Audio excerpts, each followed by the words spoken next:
Assalamualaikum warahmatullahi wabarakatuh. Kami dari Kumpulan 5 ingin membentangkan tentang isu sosial dan budaya rakyat Malaysia dalam tempoh Perintah Kawalan Pergerakan PKP dan hubungannya dengan etika bersosial dan berbudaya dalam pelbagai peradaban. Assalamualaikum warahmatullahi wabarakatuh. Nama saya Muhammad Wafi Firdaus bin Jalil sebagai Ketua Kumpulan 5. Assalamualaikum warahmatullahi wabarakatuh. Nama saya Ahmad Amir Musim bin Muhammad Nasir. Saya daripada Kumpulan 5, kelas EE11. Salam sejahtera, nama saya Rasul Mamba Analici dari Kumpulan 5.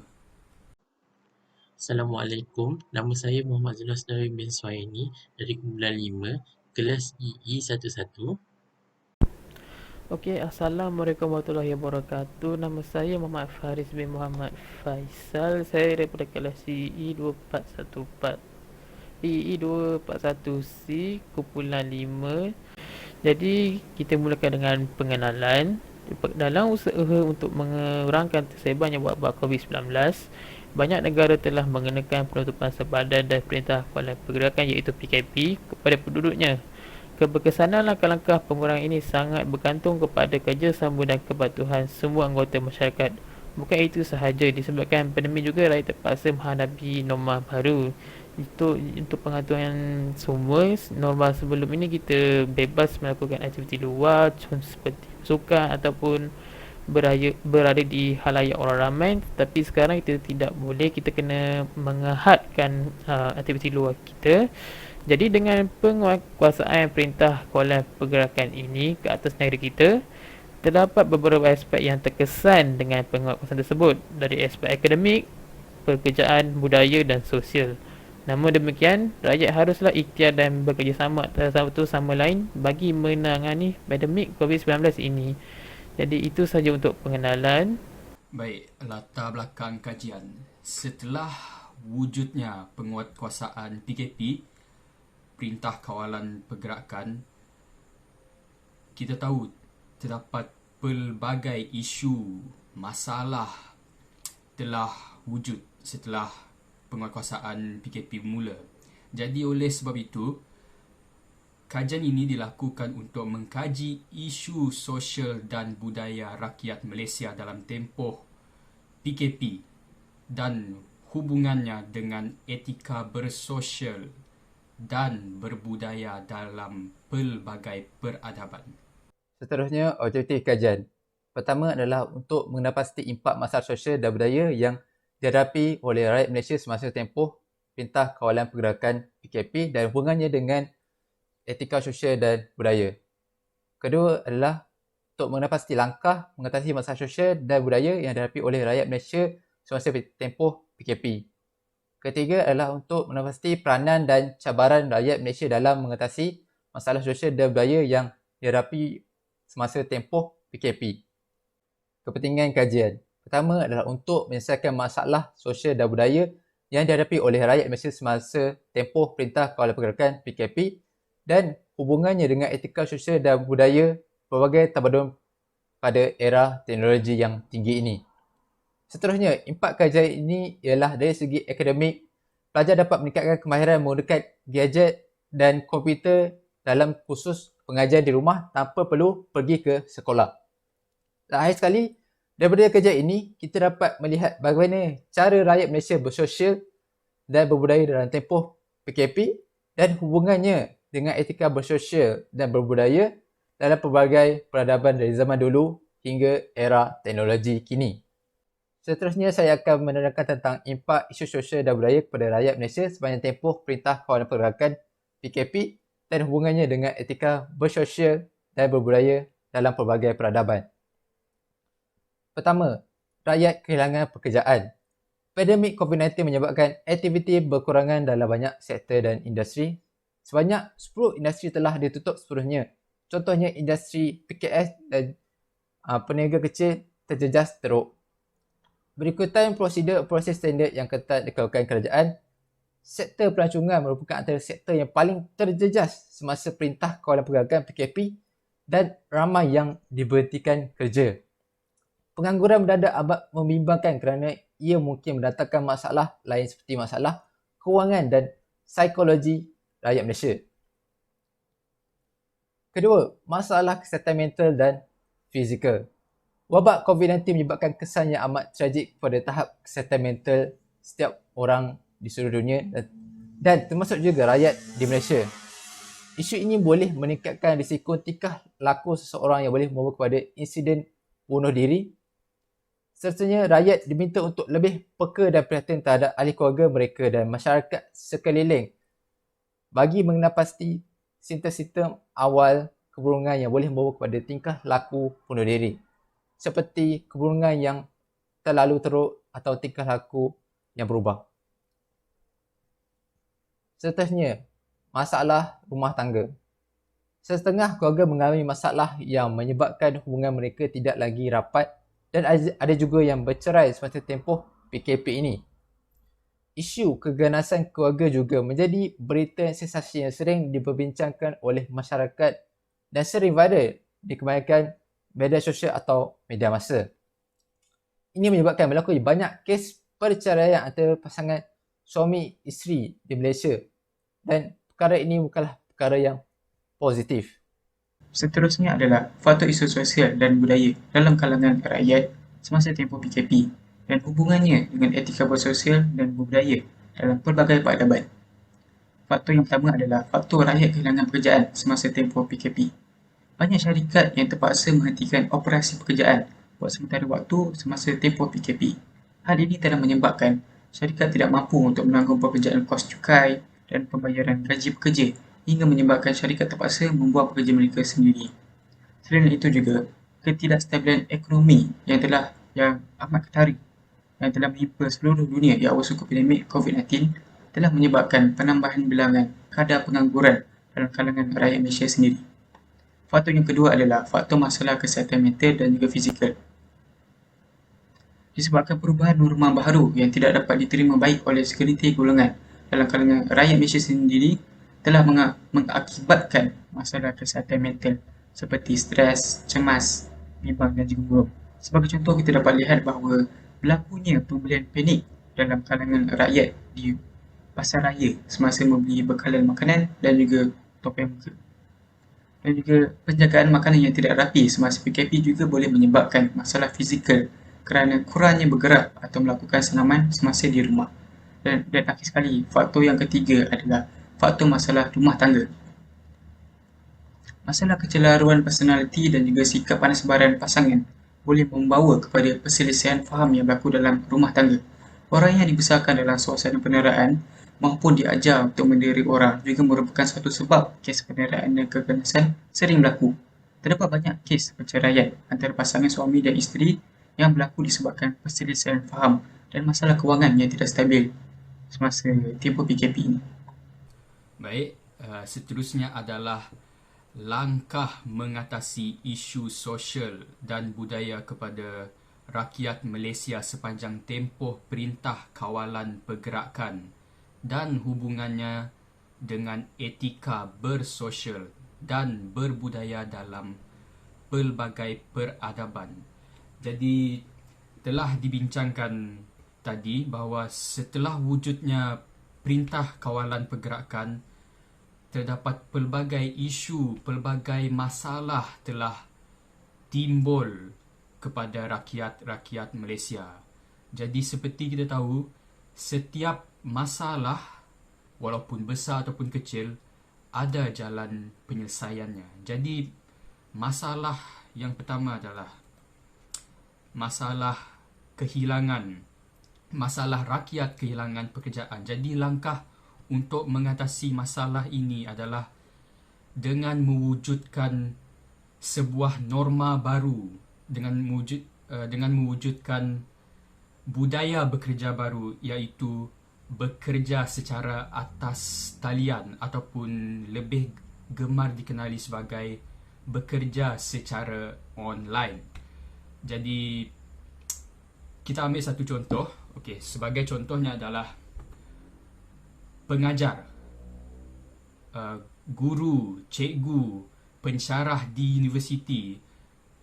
Majoriti di Malaysia sekarang ini telah bekerja secara atas talian. Maksudnya mereka mengajar murid-murid secara online. Jadi mereka boleh menggunakan pelbagai platform untuk mengajar anak-anak murid mereka, mahupun dengan Google Meet, dengan WebEx dan sebagainya. Jadi dengan menggunakan strategi ini, dengan menggunakan langkah ini untuk mengatasi rakyat kehilangan pekerjaan, para pengajar, para pensyarah, para guru tidak kehilangan pekerjaan kerana mereka tetap meneruskan pekerjaan mereka secara online. Jadi bekerja secara online ini bukan saja untuk pengajar kita, dia juga untuk kerani-kerani kita, kerja office, mungkin accountant, juru audit dan sebagainya. Jadi itulah salah satu langkah untuk mengatasi rakyat kehilangan pekerjaan, iaitu dengan mewujudkan budaya bekerja secara online.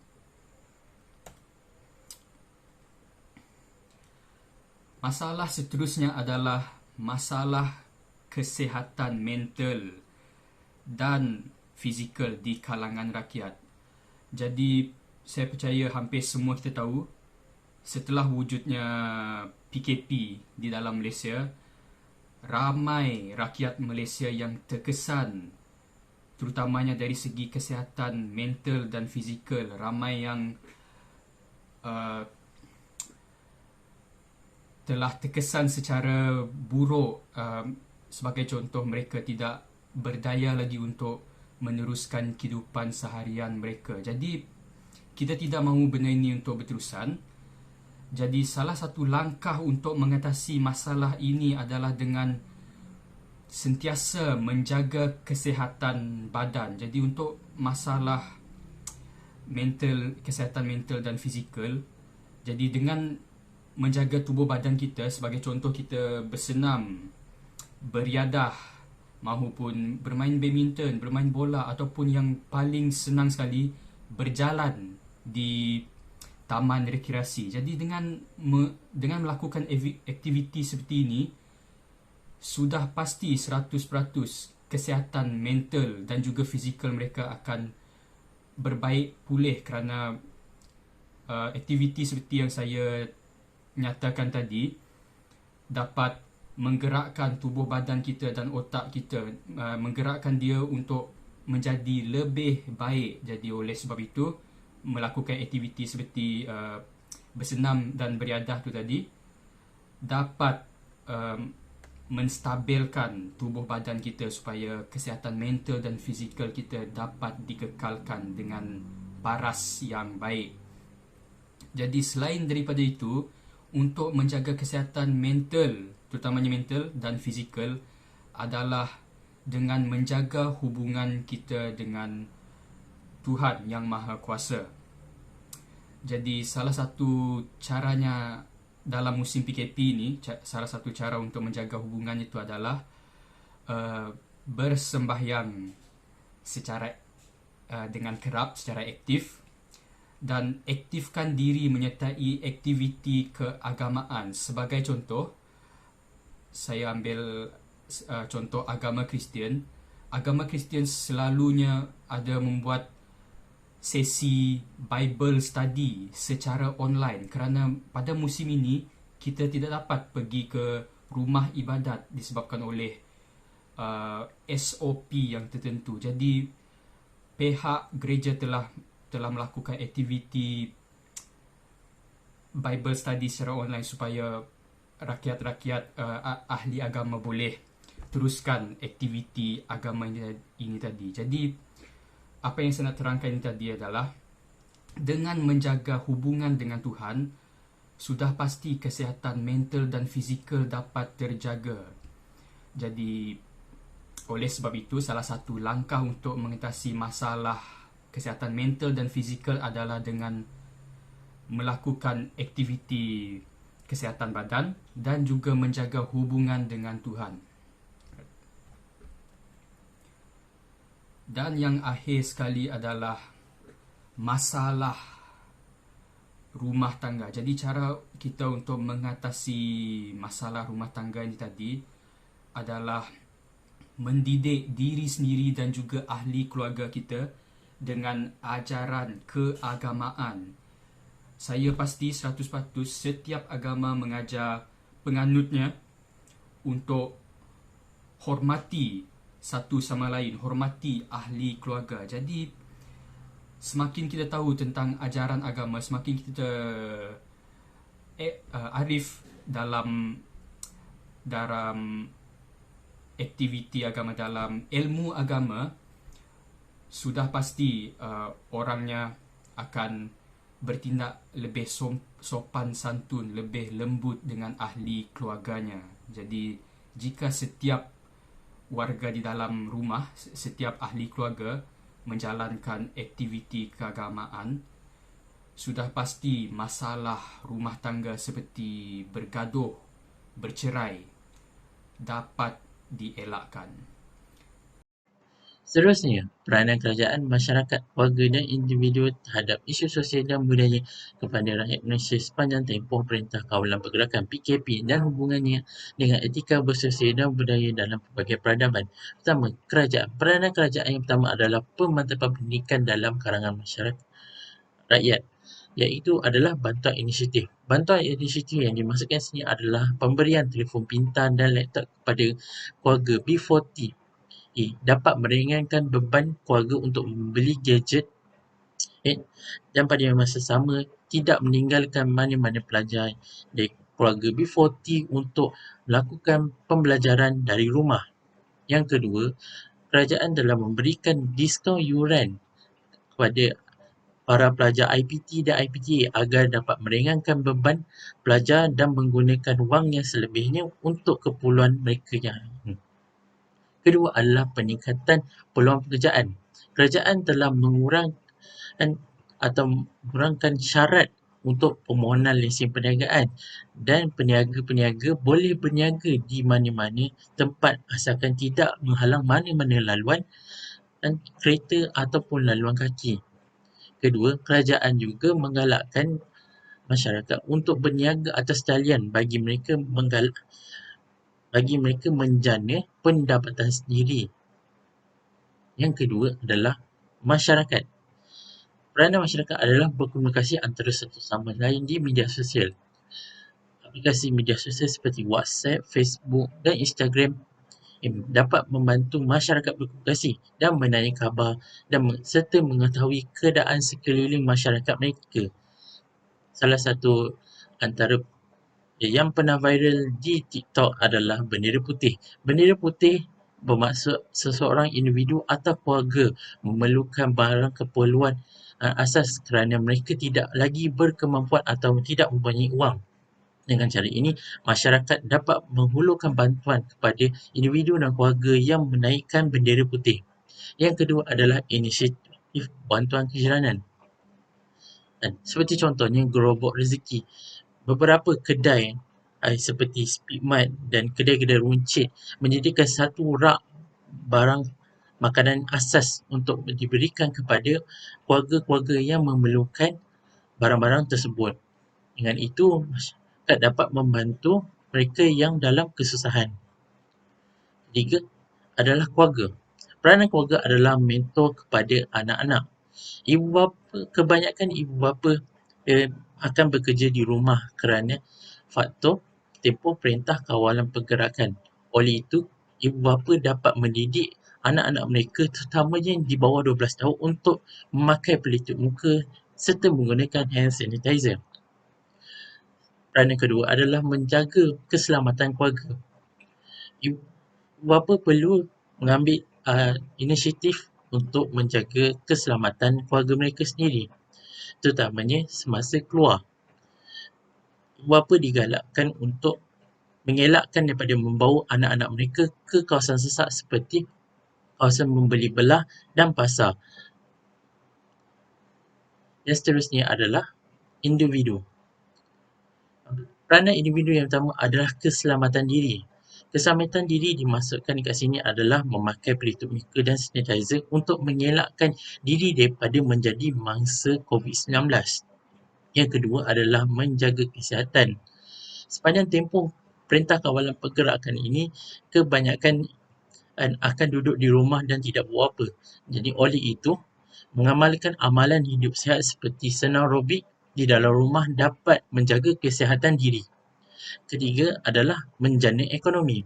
Kebanyakan individu, terutamanya golongan remaja, menjana pendapatan mereka sendiri melalui perniagaan atas talian seperti menjual minyak wangi dan menjual makanan. Dengan ini dapat membantu menjana pendapatan sendiri pada yang masa sama menjana pendapatan ekonomi negara.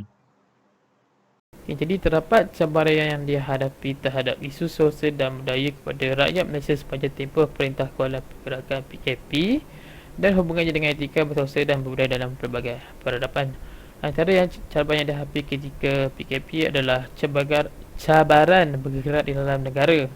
Bagi mematuhi prosedur operasi standard iaitu SOP, rakyat terpaksalah menjauhkan diri dari tempat yang sesat dan tempat terbuka, termasuklah penggunaan perkhidmatan awam bagi mengurangi risiko jangkitan.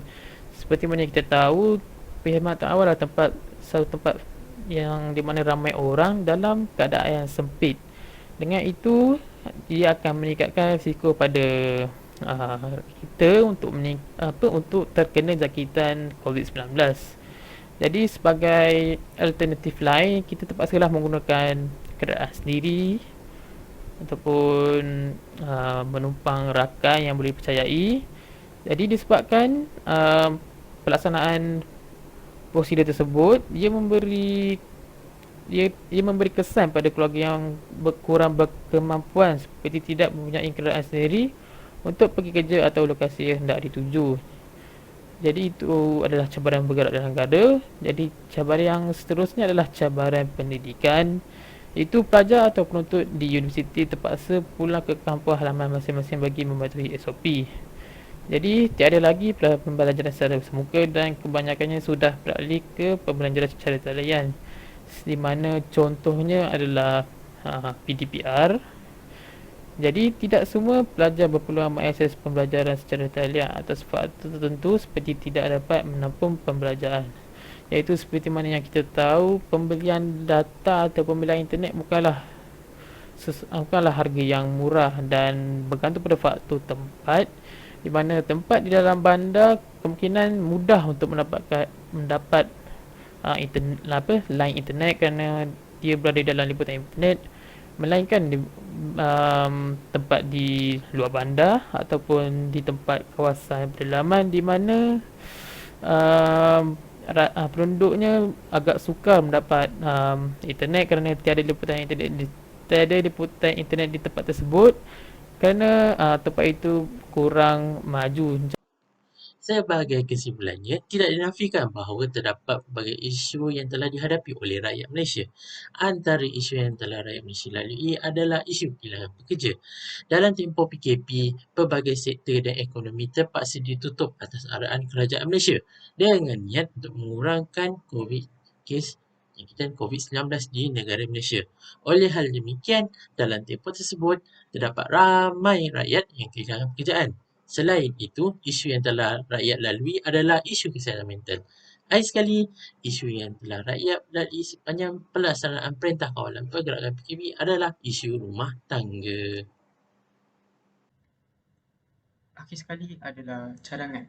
Pertama, peranan semua pihak termasuk kerajaan, masyarakat, keluarga dan juga individu untuk sentiasa peka dengan peranan masing-masing bagi mengelakkan sebarang kejadian yang tidak diingini daripada berlaku. Kedua, masyarakat juga perlulah mematuhi arahan dan juga prosedur operasi standard SOP yang telah ditetapkan oleh pihak kerajaan semasa dalam tempoh PKP ini.